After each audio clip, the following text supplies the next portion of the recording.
Picture Rome at the end of the 15th century. The narrow streets are alive with gossip.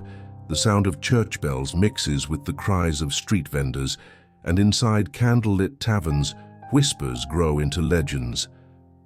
Among these whispers, one story rises above all others, a tale so scandalous it would cling to its heroine's name for centuries. They said that on her wedding night, Lucrezia Borgia, daughter of a pope, and sister to one of Italy's most feared men, was consummated 3 times before morning light. To her enemies, this was proof of her family's corruption, their lust for power bleeding even into the marriage bed. To her defenders, it was a vicious lie, crafted to destroy a young woman's reputation before she even had a chance to live. But what is the truth? To understand why such a rumor could take hold, we must first step into the world of Renaissance Rome. This was not the Rome of marble emperors and triumphal arches, but of scheming cardinals, shifting alliances, and power that flowed not from the sword, but from marriage contracts and papal decrees. Families like the Medici, the Sforza, and the Orsini jostled for influence, and at the very center of it all sat the Borgia dynasty. The Borgias were outsiders, Spanish by blood, who clawed their way into the highest seat of power, the papacy itself. Rodrigo Borgia became Pope Alexander VI in 1492, a year that changed not only the course of the church, but the life of his daughter, Lucrezia. To his critics, Alexander VI was a worldly pope, more concerned with dynastic ambition than spiritual salvation. But to his family, he was their shield and their strategist, determined to carve out a lasting dynasty in the turbulent landscape of Renaissance Italy. Lucrezia was born into this storm in 1480. From the moment she could walk, her life was never truly her own. Blonde-haired, graceful, and intelligent, she quickly became the perfect vessel for her father's political ambitions. Unlike her brother Cesare, whose battlefield was fought with swords and mercenaries, Lucrezia's battlefield was the marriage bed. Every rumor about her life, every whisper about her private affairs, was magnified because her body was not only her own, it was a tool of power, a bargaining chip in her father's and brother's relentless game of politics. By the time Lucrezia entered her late teens, she was already marked by scandal. Her first marriage to Giovanni Sforza had ended in humiliation. The official reason for annulment was impotence, but the hidden truth was far more dangerous. Giovanni had outlived his usefulness to the Borgias. The Sforza alliance no longer benefited Pope Alexander VI, so Giovanni was cast aside.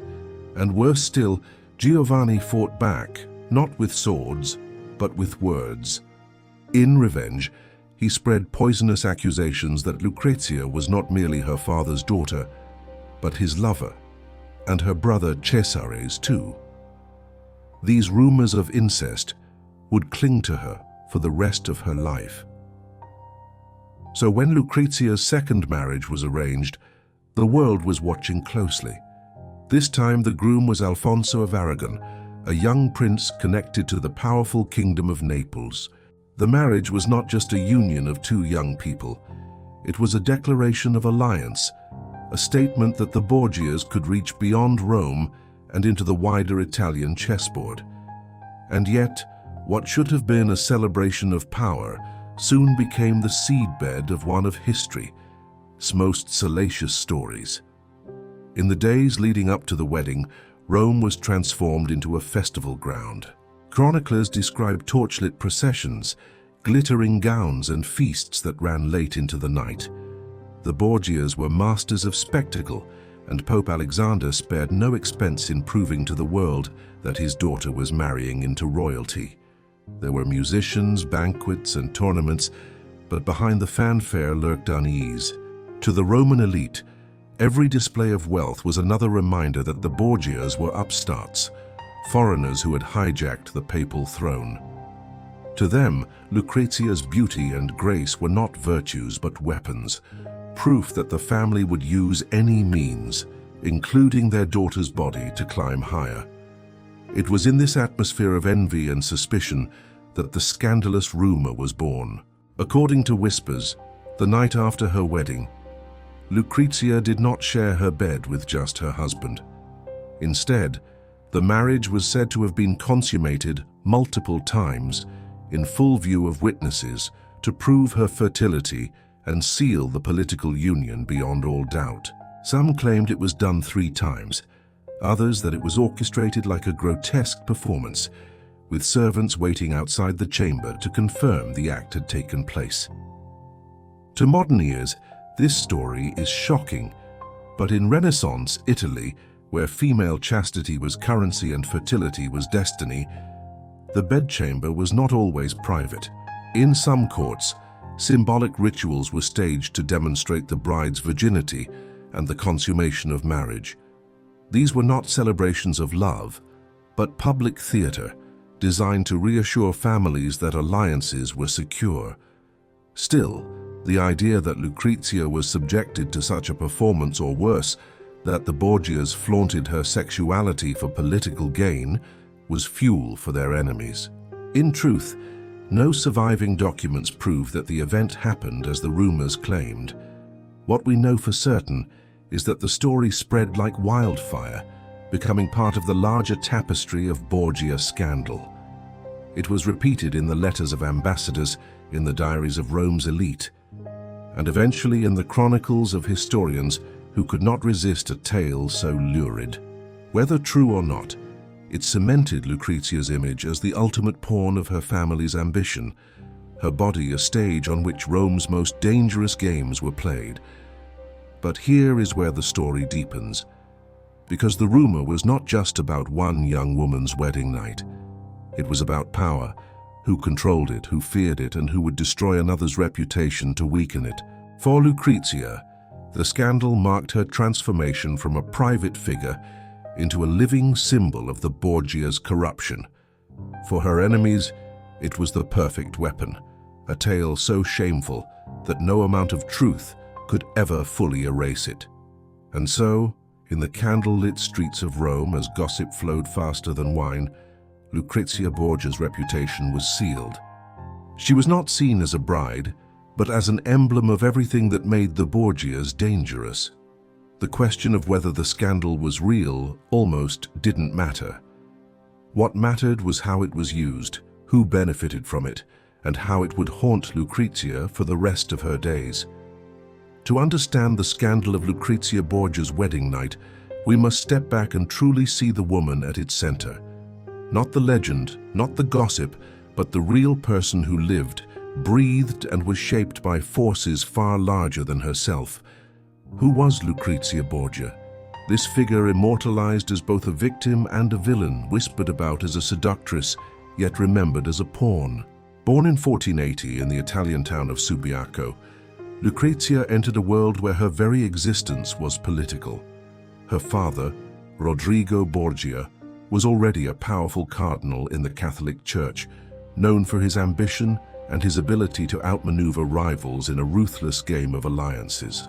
Her mother, Vanozza de Catani, was not a noblewoman but one of Rodrigo's long-term mistresses, a fact that would forever place Lucrezia on the uneasy line between legitimacy and scandal.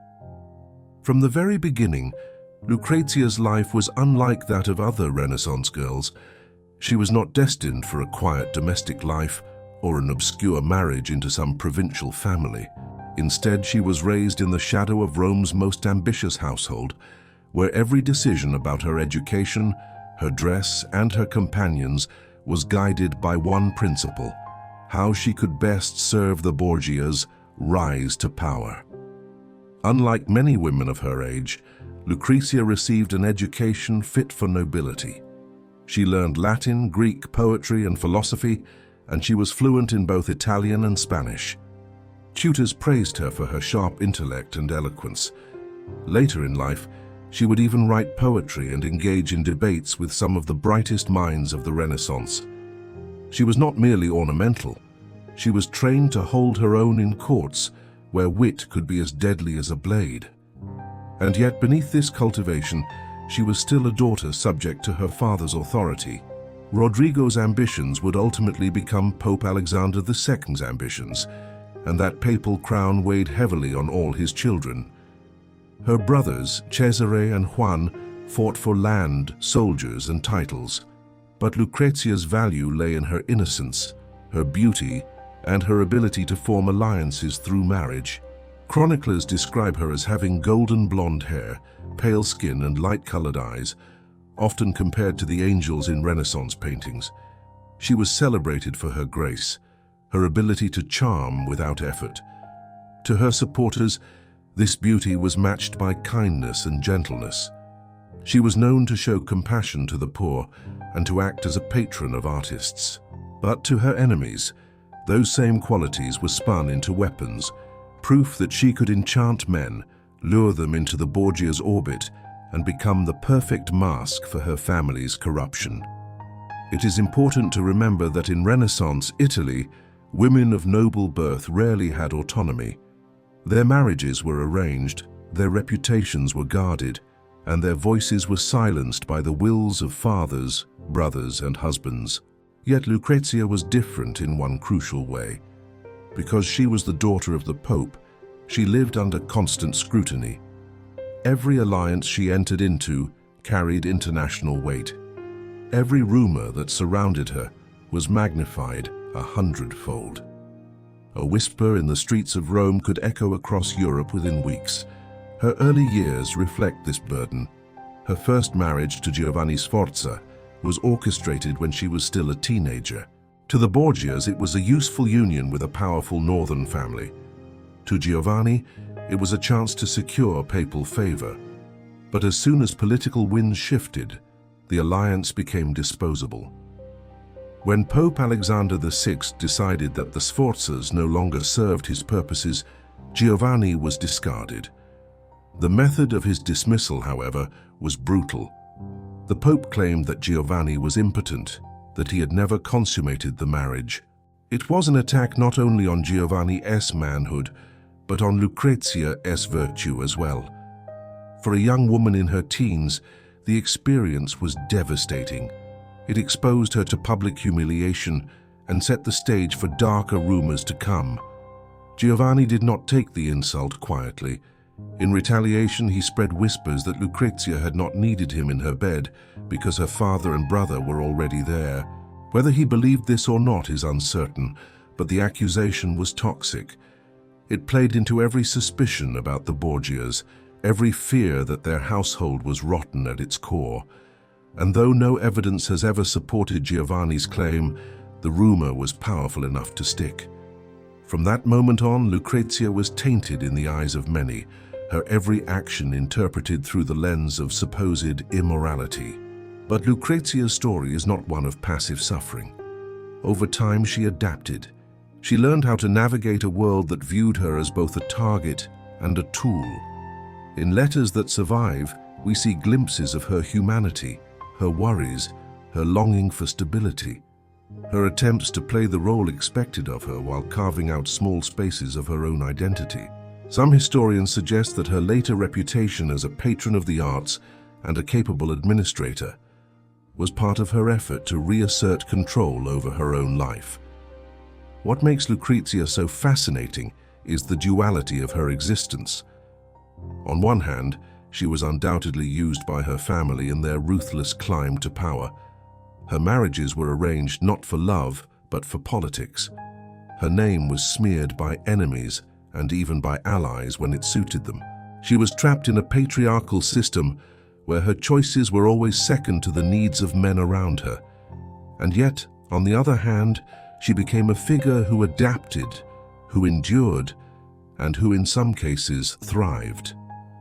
Later in her life, especially after the death of her father, she would govern Ferrara as duchess with surprising independence, earning respect even from those who once vilified her. But that part of her story lay in the future. At the time of her second marriage, the one that sparked the infamous rumor of being consummated 3 times in a single night, Lucrezia was still caught in the web of her family's ambition. She was a young woman under the constant gaze of the world, her every gesture scrutinized, her private life exposed to public commentary. And this is the key to understanding the scandal. It was not about what truly happened on her wedding night, but about how the world wanted to see her. Enemies of the Borgias painted her as a symbol of corruption. Admirers tried to defend her as a victim. The truth, as with much of history, is likely caught somewhere in between. What we can say with certainty is that Lucrezia Borgia, far from being the monstrous seductress of legend, was a complex figure. A woman born into impossible circumstances, molded by ambition, not her own yet remembered for scandals she may never have committed. In Renaissance Italy, marriage was rarely about love. It was not a celebration of personal choice or intimacy. It was a contract, a chess move, a tool designed to secure power. To truly grasp the stakes of Lucrezia Borgia's wedding night, we need to see marriage in her world for what it really was, a weapon wielded in the endless battles between Italy's warring families. Italy in the late 15th century was not a unified country. Instead, it was a patchwork of fiercely independent city-states, each one ruled by its own dukes, lords, or councils.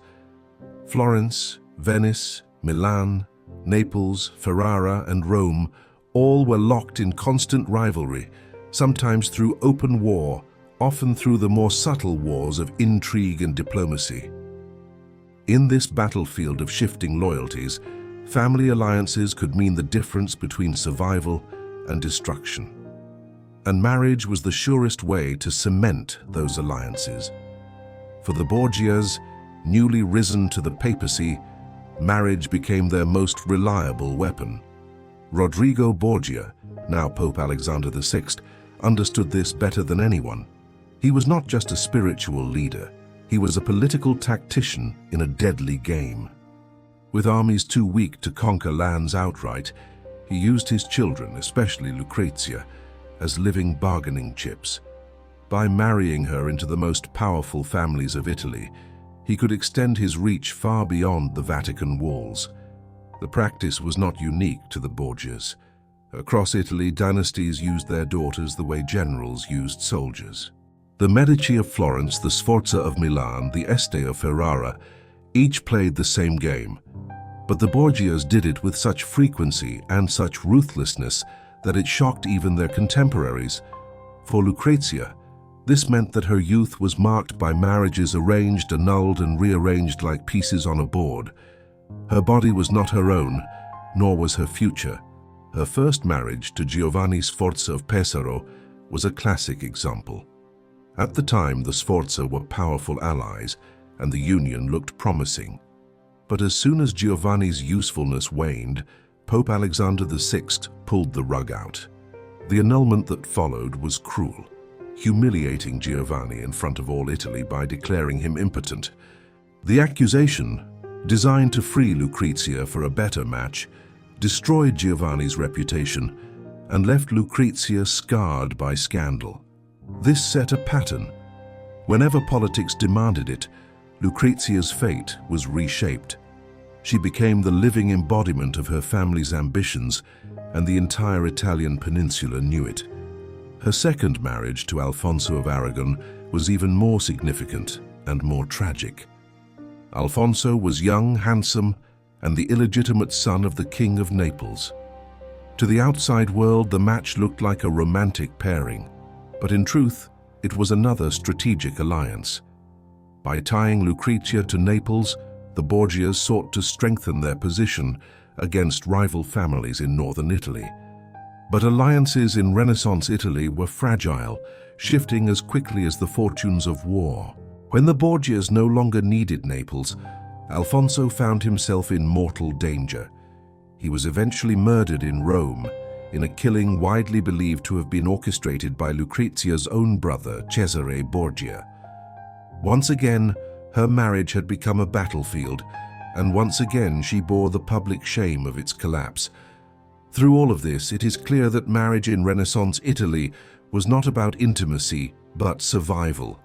For men, a political marriage could bring land, money, or papal favor. For women like Lucrezia, it was more dangerous. They were the pawns, the tokens to be traded, the faces that bore the brunt of gossip when alliances soured. Their reputations were easily sacrificed, their private lives displayed as public theatre.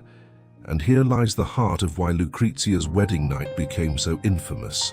To us, the idea of a bride's intimacy being discussed in public is shocking. But in her world, consummation was not just a private act, it was political proof. A marriage was not considered valid until it was consummated. A union without consummation could be annulled, as in her marriage to Giovanni Sforza. Therefore, Lucrezia's wedding night was not about love or desire. It was a public performance with political consequences. Courts across Italy gossiped about such nights. Servants whispered through palace corridors. Ambassadors reported back to foreign kings. Chroniclers recorded every rumor, every suspicion, and turned it into history.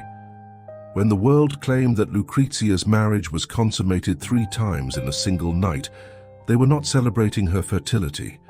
They were weaponizing the story. To her enemies, it was proof that she was a creature of excess.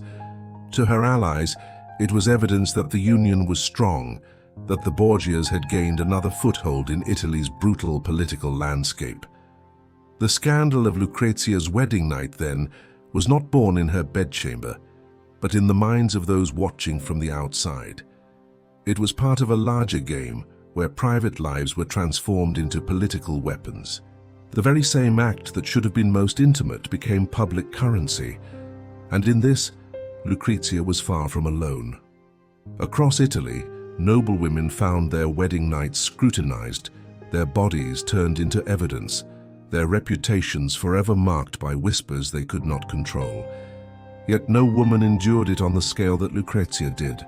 Her status as the Pope's daughter magnified everything. When she married, it was not just a family affair. It was a spectacle that sent shockwaves across Europe. Her bed became a battlefield, her body a stage on which political drama was enacted. Whether she wanted it or not, her private life was never her own. To see her story only through scandal is to miss the deeper truth. Lucrezia Borgia was not merely a figure of gossip. She was the victim of a system where marriage was war, where daughters were weapons, and where intimacy was stripped of all humanity in service of power. The night of her wedding, the whispers of 3 consummations, the salacious gossip, all of this was part of a larger pattern. It was how Italy worked. It was how power was built. And this is why Lucrezia's wedding remains infamous centuries later, not because of what truly happened in her bedchamber that we may never know, but because it symbolized the corruption, the cruelty, and the ruthless politics of Renaissance Italy. Her scandal was Italy's scandal, her story a mirror of a world where human beings were sacrificed for the ambitions of dynasties. When Lucrezia Borgia walked down the aisle for her 3rd marriage in 1501, the world was watching. She was not an ordinary bride. She was the daughter of Pope Alexander VI, the sister of Cesare Borgia, the most feared military commander in Italy, and the woman already whispered about in every royal court of Europe. Her new husband, Alfonso d'Este, heir to the powerful Duchy of Ferrara, was entering a union that was less about love and more about survival.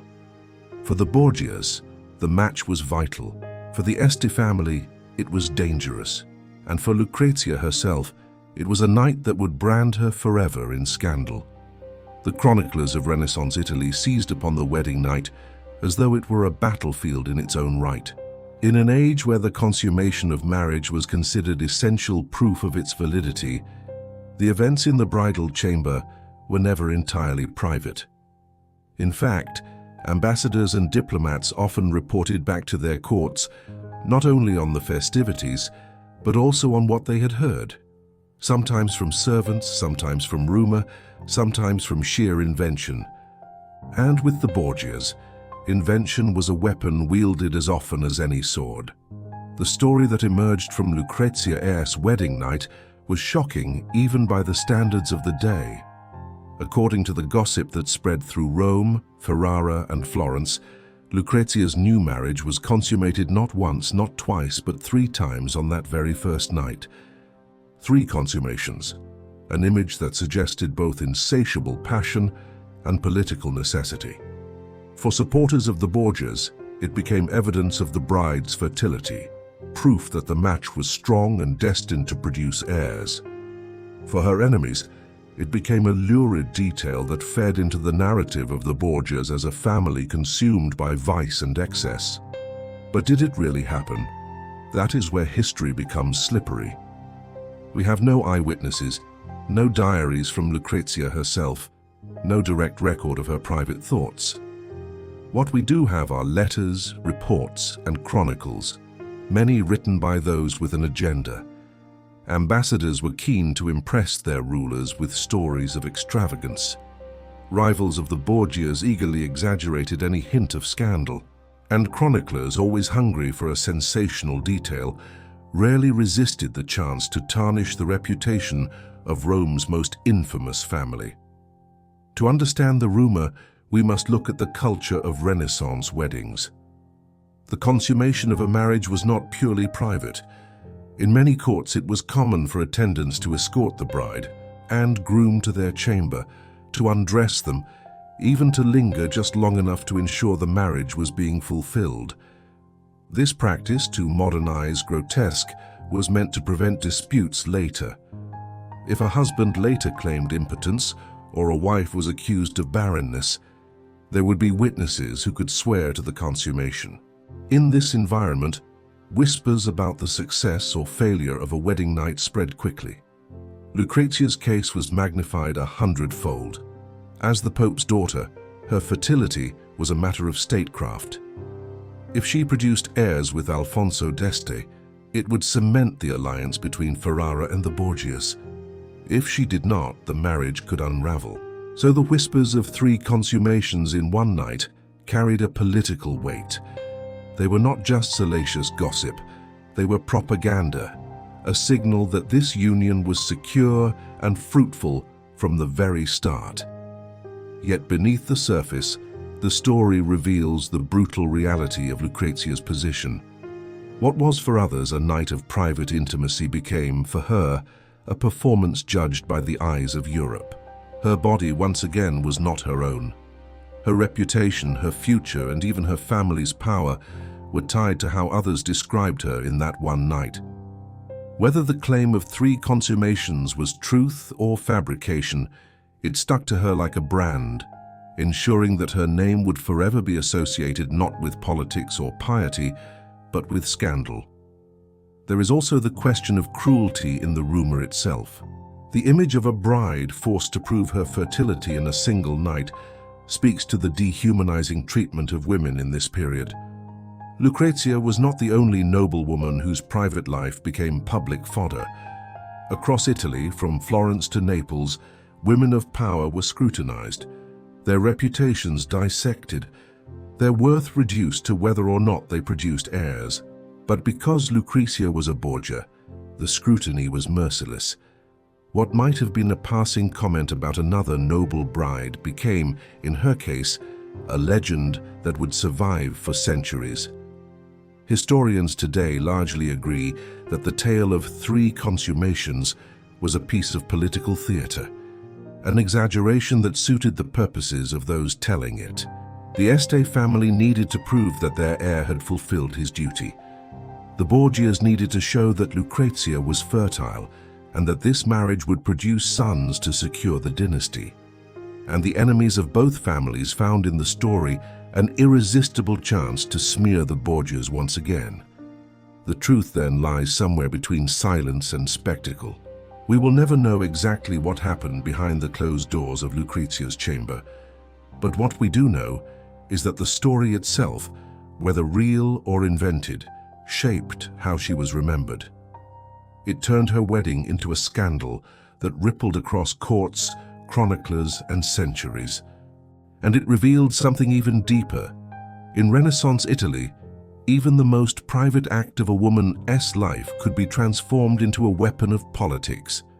For Lucrezia, that wedding night was not just about her husband, it was about her father, her brother, her family's ambitions and the eyes of all Italy watching through the keyhole of rumor.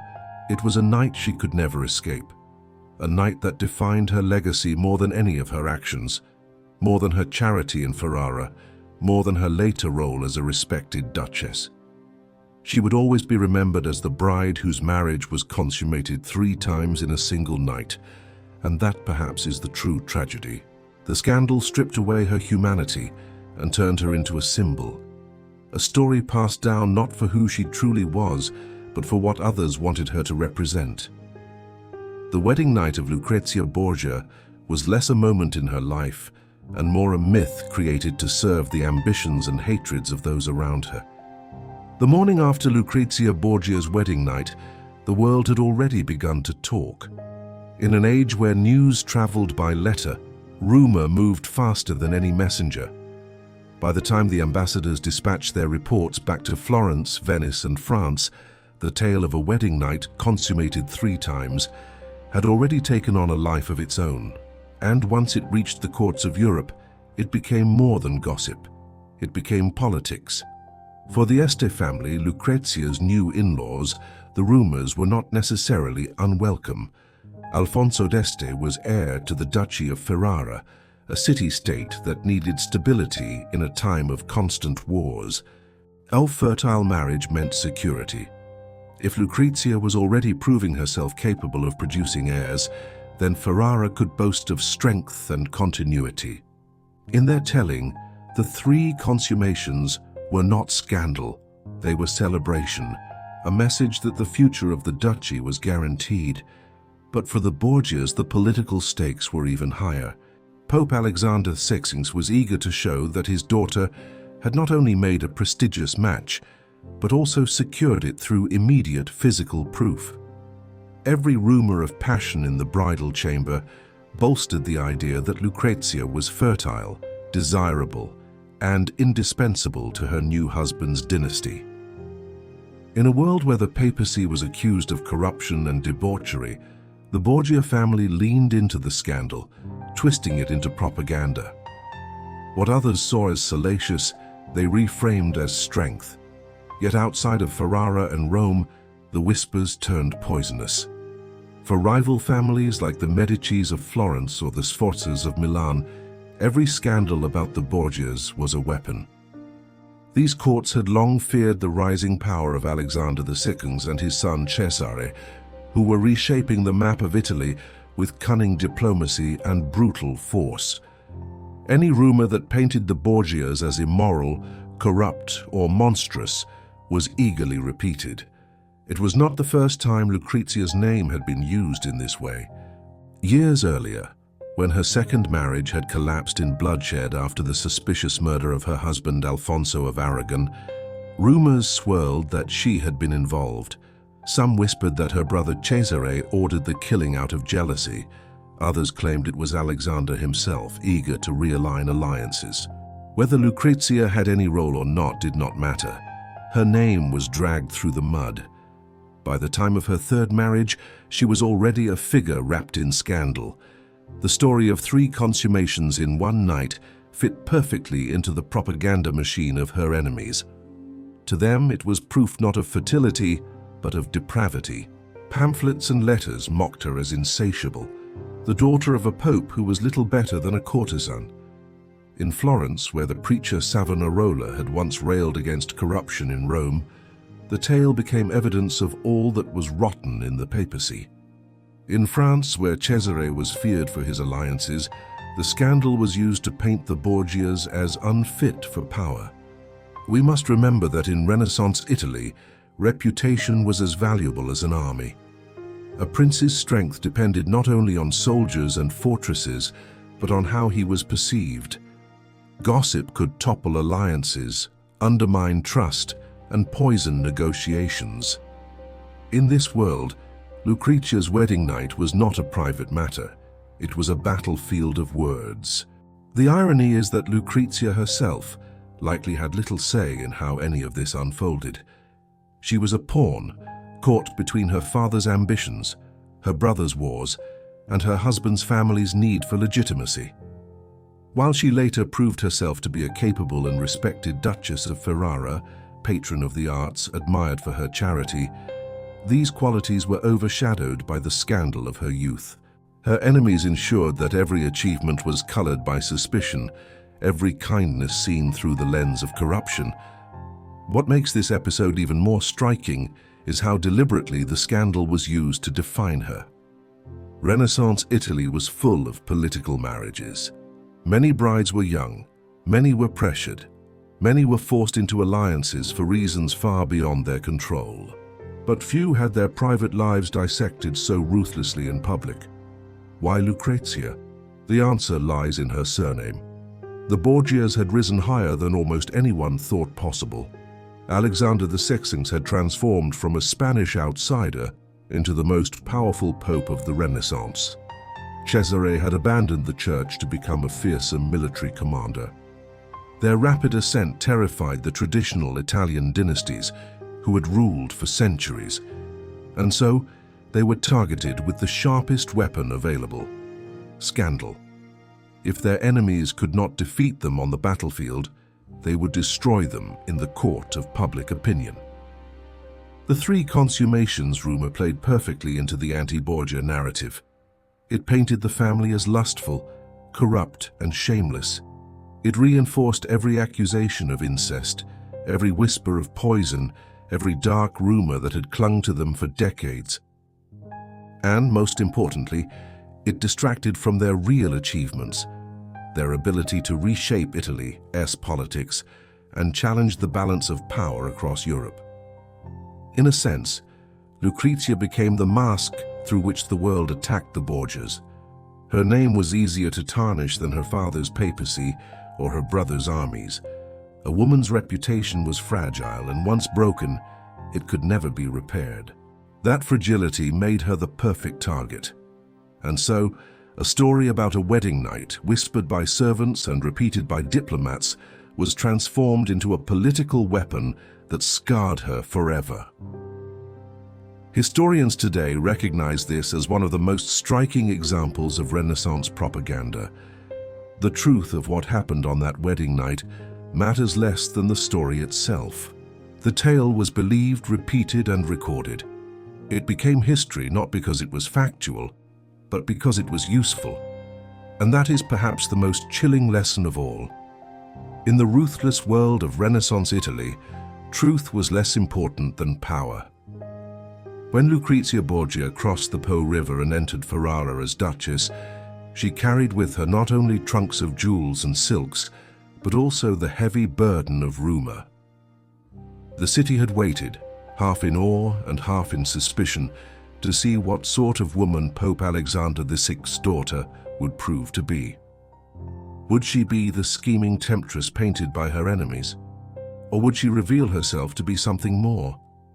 The first impressions mattered. Ferrara was a sophisticated city, one of the jewels of the Italian Renaissance.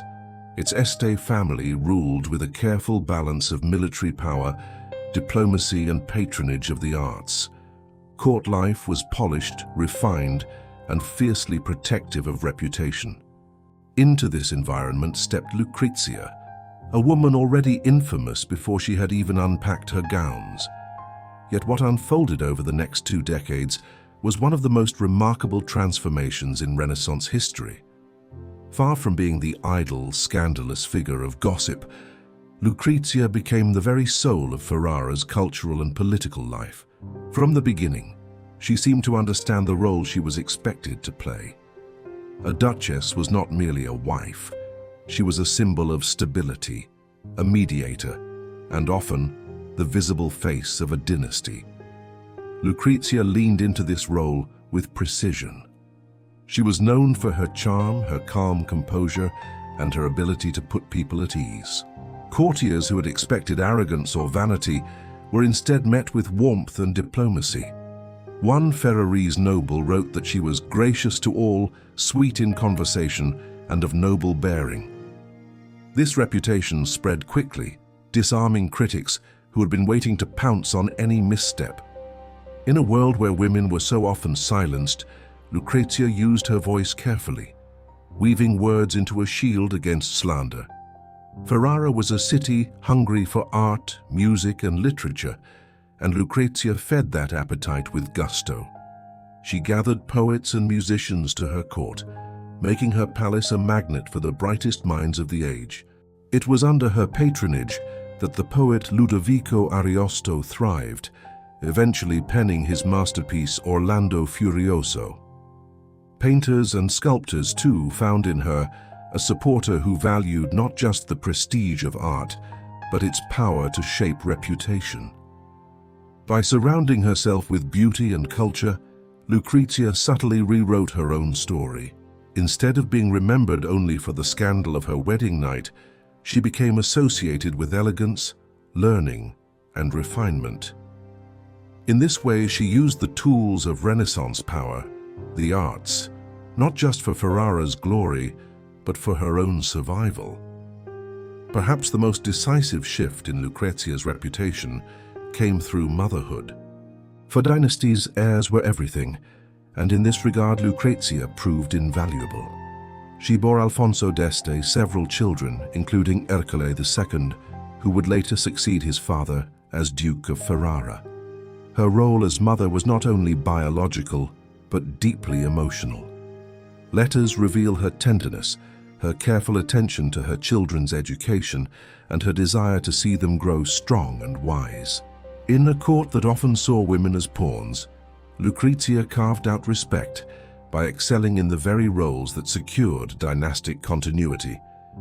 Each child she produced strengthened her position, and each year that passed without scandal weakened the power of her enemies' rumors.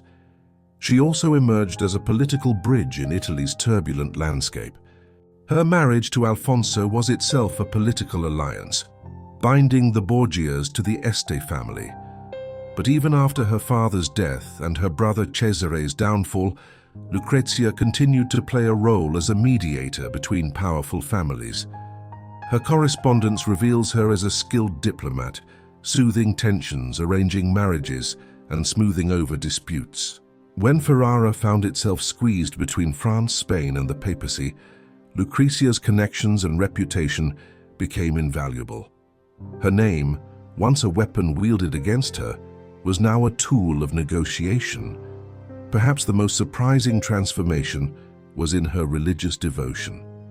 While the Borgias had been synonymous with corruption, Lucrezia cultivated an image of piety in Ferrara. She supported convents, commissioned religious works, and was remembered for her acts of charity. This was not mere performance. In her later years, Lucrezia grew genuinely devout, finding solace in faith as the wars and intrigues of Italy swirled around her.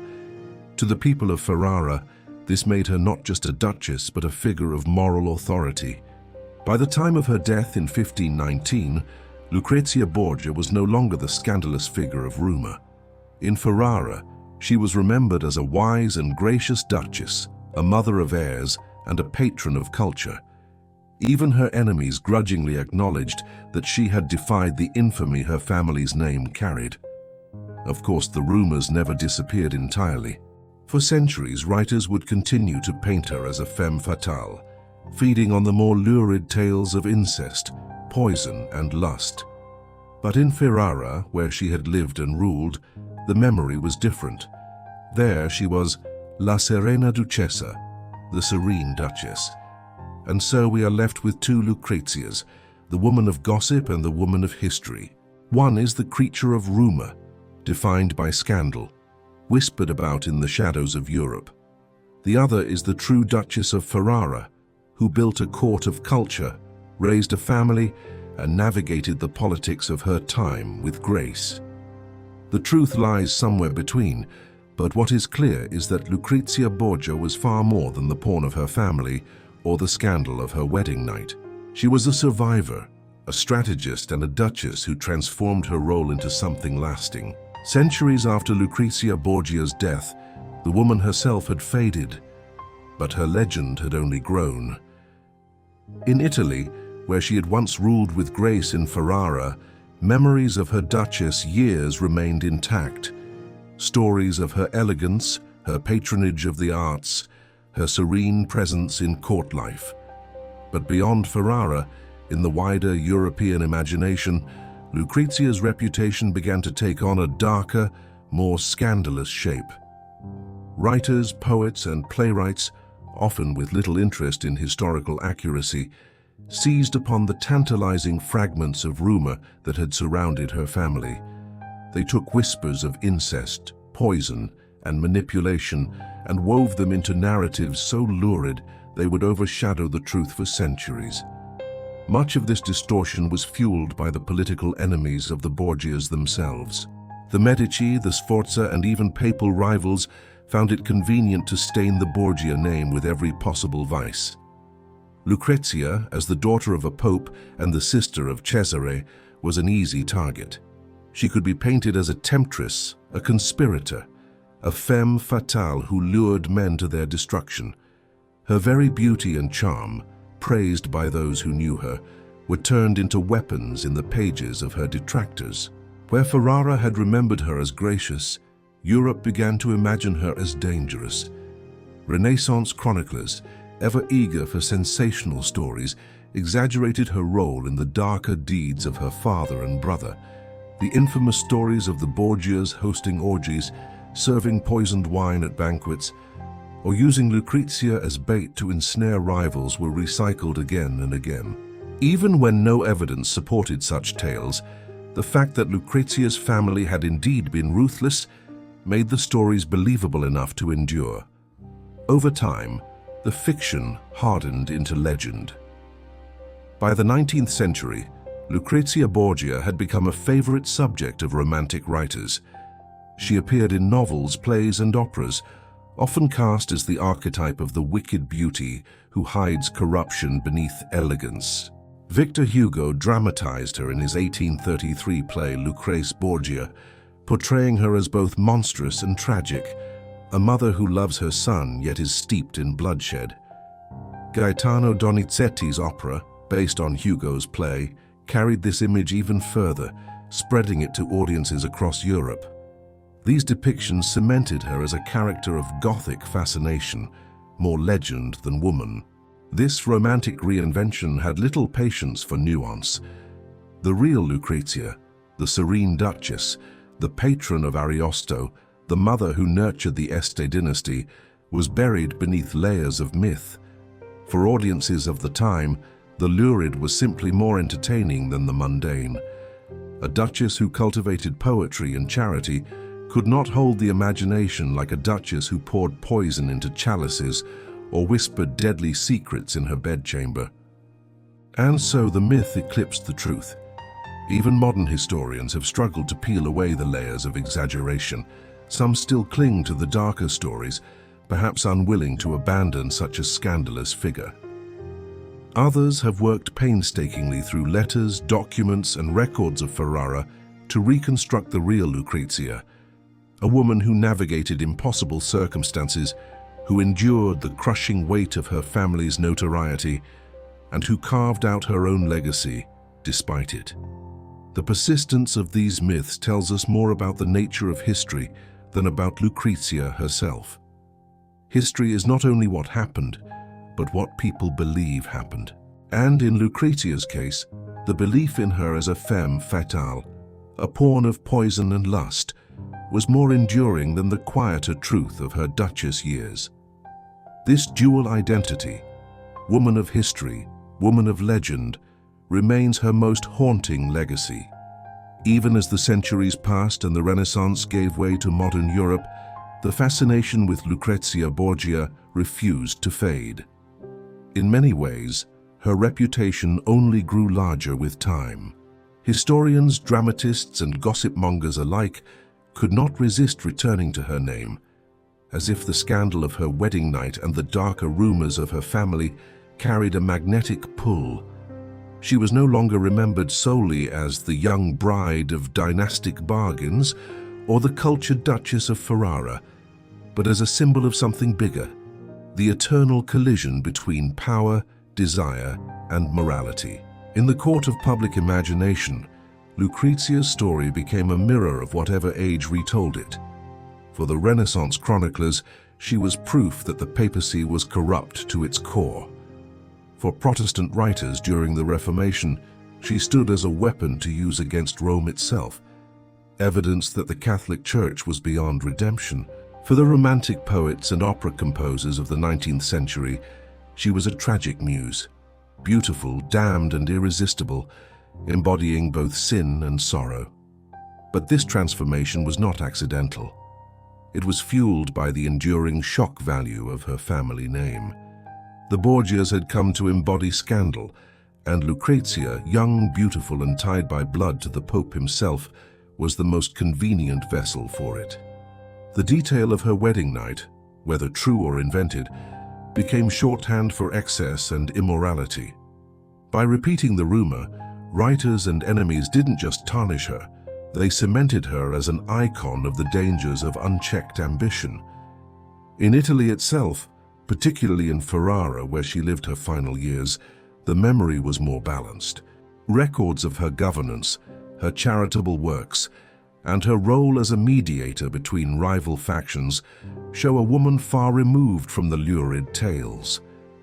Her surviving letters reveal a person of warmth and piety, someone who was deeply invested in her children and her duchy. Yet those voices, rooted in reality, were quiet compared to the roar of scandal that echoed across Europe. The more the centuries passed, the harder it became to separate Lucrezia, the woman, from Lucrezia the myth. Renaissance portraits of her, some authentic, some misattributed, were reproduced in books and hung in galleries, often captioned with scandalous descriptions. Even today, her name evokes whispers of poison rings, secret lovers, and political seductions, even if the evidence is fragile at best. She remains a case study in how history, rumor, and propaganda intertwine until fact itself begins to blur. This lingering ambiguity makes her one of the most enduring figures of Renaissance history. She was a pawn and a player, a victim and a victor, a historical duchess and a legendary temptress. To this day, her name conjures up fascination, horror, and curiosity in equal measure. And though the infamous tale of a wedding night, consummated 3 times, may have been no more than malicious gossip, it lives on as part of her legend, a legend stronger than truth itself. By the time Lucrezia Borgia entered the later chapters of her life, the storm of scandal had already carved her reputation into something almost unrecognizable from the woman herself. Yet those who lived in Ferrara during her years as duchess described not a femme fatale or a schemer, but a stabilizing presence in a city constantly balancing between politics, art, and war. She became a patron of learning, sponsoring poets and scholars, and her court was filled with music and letters that echoed the flowering of Renaissance culture. It is in Ferrara, not Rome, that Lucrezia showed herself as more than a pawn of papal politics, proving she could rule with competence and compassion. Letters between her and her husband Alfonso d'Este show mutual respect, though not always passion. Unlike her earlier marriages, this one offered a degree of stability. She raised children, negotiated alliances, and carried the heavy burden of keeping her house secure in the volatile Italian wars. But still, whispers of her wedding night and her family's reputation followed her, clinging like a shadow she could never quite escape. Diplomats who visited her court sometimes noted the contrast between her dignity in public and the salacious stories still being whispered about her in Rome or Venice. The tension between her lived reality and her mythical reputation was constant. In Ferrara, she was praised for her piety, her charity to the poor, and her efforts to maintain peace. In Rome, however, pamphleteers and rivals kept resurrecting her past, portraying her as a symbol of papal corruption. Even long after she had settled into her role as duchess, the old rumors of incest, poison, and scandalous nights remained alive in the imagination of Europe. These tales were too entertaining, too shocking, too useful for political enemies to abandon. What is striking is how resilient her legend proved. While many noble women of her age disappeared into the footnotes of history, Lucrezia's name remained in circulation, retold in plays, pamphlets, and chronicles. Even when writers contradicted one another, the essential thread remained the same. She was scandal personified. This paradox, an admired duchess in life, a scandalous icon in rumor, became the foundation of her enduring fame. The irony is sharp. While Lucrezia was doing everything possible to establish a reputation of respectability and governance, history was already busy scripting her into a darker, more sensational story, and that story would eventually overshadow her reality. History has always been more interested in stories than in truths, and in the case of Lucrezia Borgia, that story became larger than life. Her marriage bed, her supposed appetites, the whispers of incest and the gossip of poison, all of it became the lens through which the world remembered her. But when we sift through the archives, read her surviving letters, and follow her footsteps across Italy, we find a far more complex woman than the caricature painted by her enemies. Lucrezia was born into one of the most powerful and feared families of the Renaissance. Her father, Pope Alexander VI, had ambitions that stretched far beyond Rome's city walls, and his children were not exempt from his schemes. To Alexander, Lucrezia was not just a daughter, she was a political instrument. Her marriages were arranged to strengthen alliances, each one calculated to keep the Borgias one step ahead of their rivals. Her life was never her own, and yet, paradoxically, the image of her life became everyone's possession. Her second marriage, the one that produced the infamous wedding night we have followed through this story, remains one of the most discussed events in Borgia lore. Eyewitnesses wrote of 3 consummations in a single night, whether as fact, rumor, or exaggerated gossip. But what mattered was not its truth, but how it was told. It was described with relish in the courts of Rome and Venice, repeated by chroniclers who hated the Borgias, and preserved in histories that blurred fact with theatre. It became the perfect scandal, shocking, unforgettable, and impossible to ignore. For men in power, it was easy to weaponize such stories. The Borgias had risen too high, too fast. Their Spanish roots, their unapologetic ambition, and their control over the papacy made them dangerous enemies. And nothing undermined power more effectively than scandal.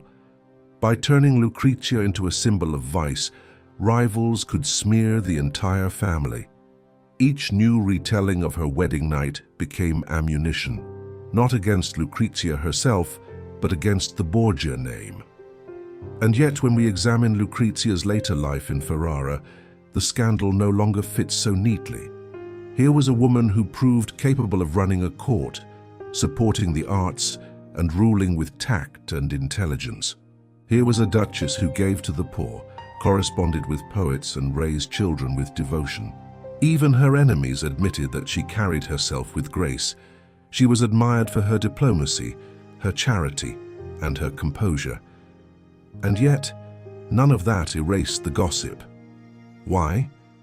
Because scandal lasts. Human memory is not fair. It does not weigh virtue and vice evenly. One night of rumored excess, whether true or not, will always be remembered more vividly than years of good governance. This is not just the story of Lucrezia Borgia.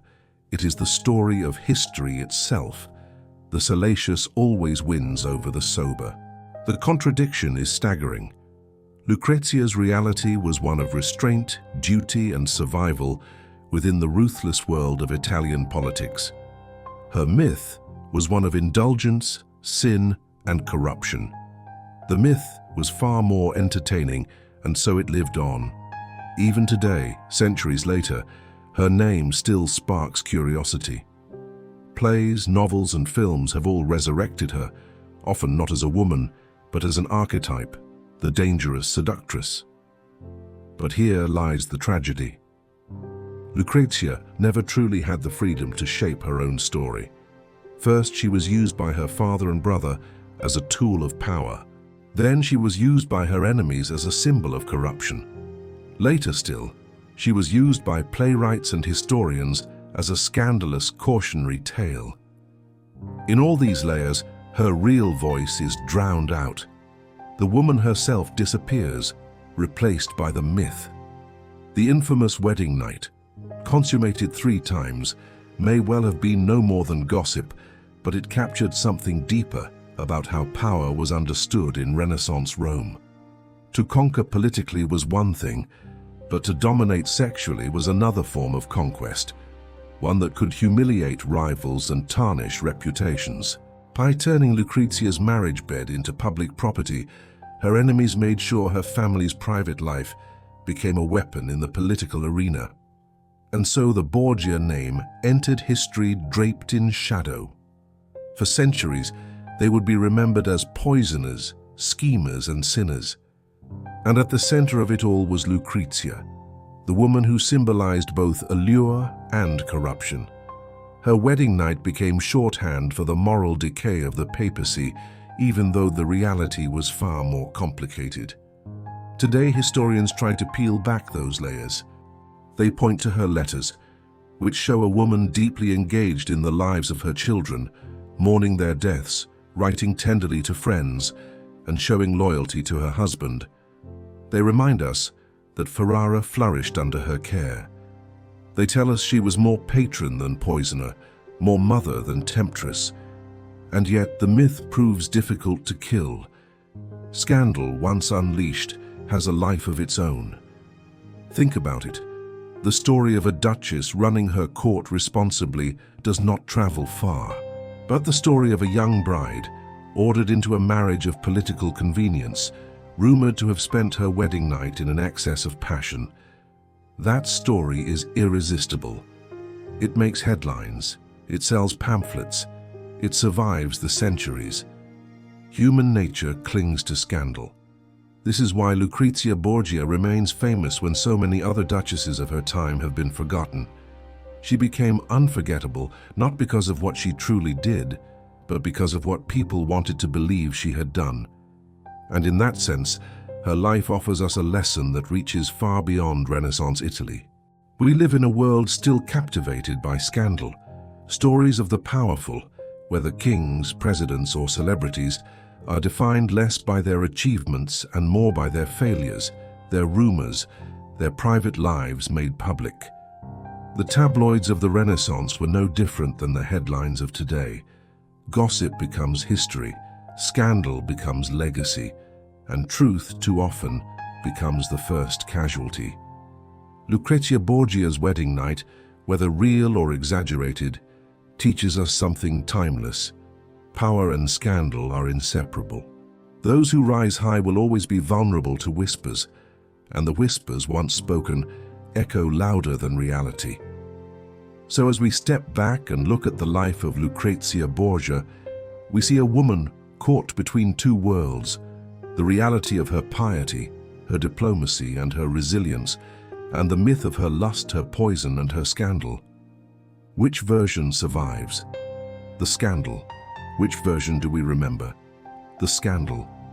And perhaps that is why Lucrezia still haunts our imagination, 500 years later. Her life reminds us that history is not just about what happened. It is about what people said happened, what people wanted to believe happened, and what stories survived. And in the case of Lucrezia Borgia, the most scandalous story of all, a wedding consummated 3 times in a single night, became the story that defined her forever.